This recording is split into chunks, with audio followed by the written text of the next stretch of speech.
आप सबका खैर मकदम है कश्मीर लाइव के लाइव अपडेट्स में। जम्मू कश्मीर सरकार की तरफ से एक ऑर्डर जारी किया गया है जिसमें जो सभी पुलिस पर्सनल हो गया, गवर्नमेंट एम्प्लॉयज हो, जो ड्यूटी परफॉर्म करते वक्त किसी भी हादसे में या किसी अटैक में, basically not exactly the natural accident, किसी भी अटैक वगैरह में, मिलिटेंट अटैक हो, उसमें उनकी जान जाती है या उन्हें डिसेबिलिटी होती है तो उसके बाद उन्हें रिलीफ मिलता है। अब वो रिलीफ का अमाउंट कितना होगा इसको थोड़ा रिवाइज किया गया है और इसमें अलग अलग लिस्ट, इस ऑर्डर में जो जारी किया गया इसमें अलग अलग लिस्ट दिया गया है। सबसे पहले हम बात करेंगे पुलिस पर्सनल की। अगर कोई भी पुलिस पर्सनल, पुलिस ऑफिसर हो और ड्यूटी करते वक्त क्या किसी मिलिटेंट अटैक में या ऐसे किसी हादसे में उनकी जान जाए तो उसके वक्त उन्हें 5 लाख रुपए जो है एक्सग्रेशिया या 5 लाख रुपए का रिलीफ मिलेगा। अब अगर पुलिस किसी स्पेशल पुलिस ऑफिसर की डेथ हो तो उस वक्त भी 5 लाख रुपए उनको दिए जाएंगे। या अगर कोई एक्स सर्विसमैन हो, कोई ऐसा एक्स पुलिस ऑफिसर हो, अगर उनकी डेथ हो तो उन्हें 2 लाख रुपए दिए जाएंगे। या अगर किसी ऐसे हादसे में उनको परमानेंटली डिसेबल हो तो उन्हें 75,000 रुपीज दिए जाएंगे। और अगर कोई पार्शियल डिसेबिलिटी हो तो 10,000 रुपए। इसके बाद ये सारा जो रिलीफ अमाउंट है ये डीजीपी की तरफ से जो है सैंक्शन होगा, डायरेक्टर जनरल ऑफ पुलिस की तरफ से होगा। और इसके साथ साथ उन्हें जम्मू कश्मीर गवर्नमेंट की तरफ से भी 33 लाख रुपीस दिए जाएंगे। और साथ ही साथ जो मिनिस्ट्री ऑफ होम अफेयर्स का पुलिस वेलफेयर फंड है उसमें से भी 7 लाख रुपए दिए जाएंगे। मतलब अगर हम इसे सरकार की तरफ से देखें, पहले जम्मू कश्मीर गवर्नमेंट की तरफ से 33 लाख, एमएचए की तरफ से 7 लाख, विच सम्स अप टू 40 लाख, और उसके बाद जिस भी कैटेगरी में वो फॉल करते हैं उस बेसिस पे 5 लाख या 2 लाख रुपए, या अगर कोई डिसेबिलिटी हो तो 75,000 या 10,000 रुपए दिए जाएंगे।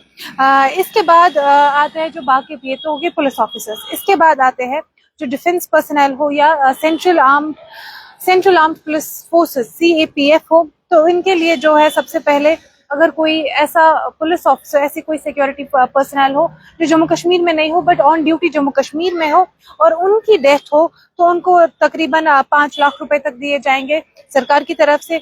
इसके बाद अगर कोई ऐसा पुलिस ऑफिसर हो जो डोमिसाइल हो जम्मू कश्मीर का और with in Jammu and Kashmir उनकी डेथ हो तो उन्हें 25 लाख रुपए दिए जाएंगे। इसके बाद कोई ऐसा पुलिस ऑफिसर हो जो डोमिसाइल हो जम्मू एंड कश्मीर का बट ऑन ड्यूटी हो जम्मू कश्मीर से बाहर, तो उन्हें भी 25 लाख रुपए का रिलीफ दिया जाएगा।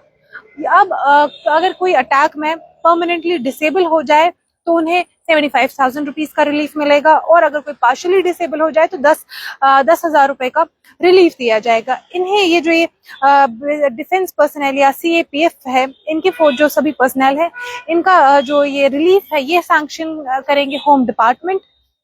अब बेसिकली अगर कोई, जैसा कि मैंने इससे पहले पुलिस पर्सनल की बात की या ये जो डिफेंस पर्सनल है या CAPF है, अगर ये अपनी ड्यूटी के दौरान एक लीव है जो प्रॉपरली सैंक्शन लीव हो और उस दौरान किसी हादसे में कोई किसी अटैक में इनकी जान जाए या ये जख्मी हो जाए तो तब भी इन्हें ये रिलीफ मिल सकता है, ये तब भी एलिजिबल है इस रिलीफ के। इसमें तीसरी कैटेगरी इस ऑर्डर में जो बताई गई है वो है government employees other than police personal. मतलब अगर कोई और ऐसा एम्प्लॉय है जो सरकारी मुलाजिम है बट वो पुलिस में नहीं है और वो किसी मिलिटेंट अटैक या ऐसे किसी हादसे में उनकी जान जाए तो उनके लिए भी ये रिलीफ जो है, अगर सबसे पहले हम बात करेंगे मजिस्ट्रेट्स की। अगर मजिस्ट्रेट्स की डेथ हो ऐसे किसी अटैक में तो उन्हें 2 लाख रुपए का रिलीफ दिया जाएगा।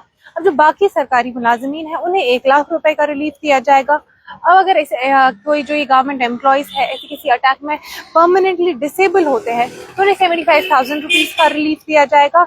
और अगर कोई सीरियस इंजरी हो गई जहां पे वो 24 घंटे से ज्यादा हॉस्पिटलाइज रहे तो 5,000 रुपए का एक्सग्रेशिया रिलीफ दिया जाएगा। या अगर कोई माइनर इंजरी है जहां पे आप 24 घंटे से सिर्फ 24 घंटे तक ही हॉस्पिटलाइज हो, मतलब 24 घंटे से पहले ही डिस्चार्ज किया जाए तो 500 रुपए का एक्सग्रेशिया रिलीफ मिलेगा। और इसके बाद ये तभी जो है इसके लिए एलिजिबल तभी होंगे जब प्रॉपर वो ड्यूटी पे ही होंगे। और ये जो है जो गवर्नमेंट एम्प्लॉयज का ये जो सैंक्शन है, अगर ऐसी कोई सूरत खड़ी हो जाती है तो ये सैंक्शन करेंगे डिप्टी कमिश्नर। इसके बाद जो बाकी जो लोग हैं जो गवर्नमेंट एम्प्लॉयज नहीं है उनके लिए एक्सग्रेशिया का क्या है इस ऑर्डर में बताया गया है। तो इसमें वो लोग आते हैं जो डायरेक्टली इनडायरेक्टली किसी एक्चुअल वायलेंस में इन्वॉल्व ना हो, तो इन्हें भी डिप्टी कमिश्नर ही रिलीफ देंगे। और बेसिकली रेवेन्यू डिपार्टमेंट की तरफ से ये सारा जो प्रोसेस है उसको कैरी आउट किया जाएगा। इसमें सबसे पहले आता है अगर कोई नॉर्मल सिविलियन है और उनकी डेथ हो तो उन्हें 1 लाख रुपए तक एक्सग्रेशिया रिलीफ दिया जाएगा। इसके बाद अगर कोई इंटरनेशनल बॉर्डर या लाइन ऑफ कंट्रोल के करीब लोग हो और वहां पे उनकी डेथ हो तो उन्हें भी 1 लाख रुपए का एक्सग्रेशिया रिलीफ दिया जाएगा। और अगर ऐसे किसी हादसे में किसी ऐसे मिलिटेंट की डेथ हो जाती है जिन्होंने सरेंडर किया हो, मतलब सरेंडर मिलिटेंट्स की अगर डेथ होती है तो उन्हीं के लिए भी एक्सग्रेशिया रिलीफ है 1 लाख रुपए तक का। और इसके बाद जो मिलिटेंट्स इन्फॉर्मर बन गए हैं, जो मतलब पहले मिलिटेंट्स रहे होंगे, एक्स इन्फॉर्मर मिलिटेंट्स, और अब वो इन्फॉर्मर है, तो उनके लिए भी एक्सग्रेशिया रिलीफ ऐसी सिचुएशन के लिए बताया गया है 1 लाख रुपए का। अब अगर इस कैटेगरी में कोई भी परमानेंटली डिसेबल हो जाता है तो उन्हें 75,000 रुपीज तक का रिलीफ मिलेगा। और अगर कोई सीरियस इंजरी है जहां पे 24 घंटे से ज्यादा हॉस्पिटलाइज किया जाए, 5,000 रुपए। और अगर कोई ऐसी इंजरी है जो माइनर इंजरी है जहां पे 24 घंटे से पहले ही डिस्चार्ज किया जाए तो 1,000 रुपए, और माइनर इंजरी के लिए 5,000 रुपए, 500 रुपए।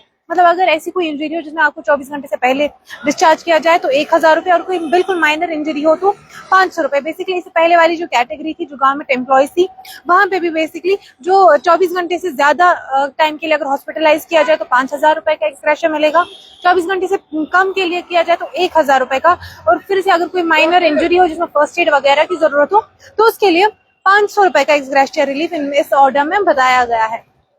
अब इसके बाद एक ऐसा केस जहां पे जो है कोई इंसान जो इन ड्यूटी करते वक्त ऐसे किसी अटैक में मिसिंग हो जाए और डेड बॉडी या बॉडी मिले ही ना, तो उनके लिए भी एक्सग्रेशिया रिलीफ बताया गया है कि प्रॉपर वेरिफिकेशन वगैरह के बाद उन्हें भी रिलीफ दिया जाएगा, जिससे डिस्ट्रिक्ट मजिस्ट्रेट जो है वो सारा प्रोसीजर फॉलो करेंगे। और जस्ट इन केस अगर रिलीफ मिलने के बाद ये एस्टैब्लिश किया गया कि उनकी बॉडी मतलब उनके साथ ऐसा कुछ उनकी डेथ वगैरह नहीं हुई है तो वो रिफंड भी करना होगा।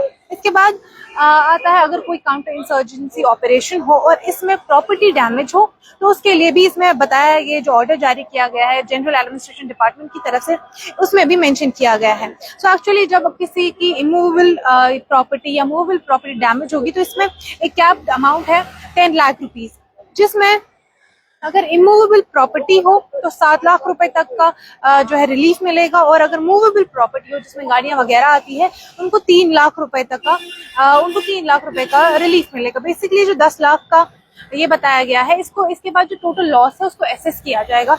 अगर वो लॉस और 10 लाख रुपए दोनों में से जो भी कम अमाउंट है वो दिया जाएगा। असल में अगर 10 लाख से ज्यादा आपको लॉस हुआ हो तो आपको 10 लाख रुपए दिए जाएंगे, अगर 10 लाख से कम लॉस हुआ हो तो वही अमाउंट दिया जाएगा।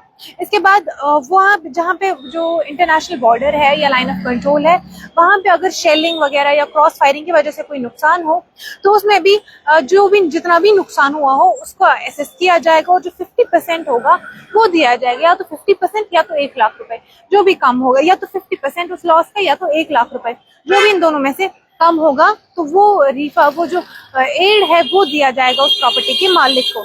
इसके बाद अगर कोई बॉम्ब ब्लास्ट टाइप इंसिडेंट होता है और उसमें जो रिलीफ है बेसिकली तब भी मूवेबल प्रॉपर्टी हो या इमूवेबल प्रॉपर्टी हो उसका भी असेसमेंट किया जाएगा, जितना वो अमाउंट बनता है उसका 50% दिया जाएगा, या 1 लाख रुपए, दोनों में से जो भी अमाउंट कम होगा वो अमाउंट दिया जाएगा। और ये भी सैंक्शन डिप्टी कमिश्नर करेंगे प्रॉपर स्क्रीनिंग के बाद। तो ये बेसिकली आज जीएडी की तरफ से ऑर्डर आया था जिसमें ये सभी जो रिलीफ है एक्सग्रेशिया लोगों को दिया जाता है अगर किसी अटैक के बाद उनकी जान जाती है या ऐसी कोई डिसेबिलिटी वगैरह होती है, तो इन्हीं को जो है रिवाइज किया गया था। अब आने वाले दिनों में जो भी इस चीज के रिलेटेड अपडेट होगा वो हम आप तक पहुंचाएंगे। तब तक के लिए आप देखते रहे कश्मीर लाइव।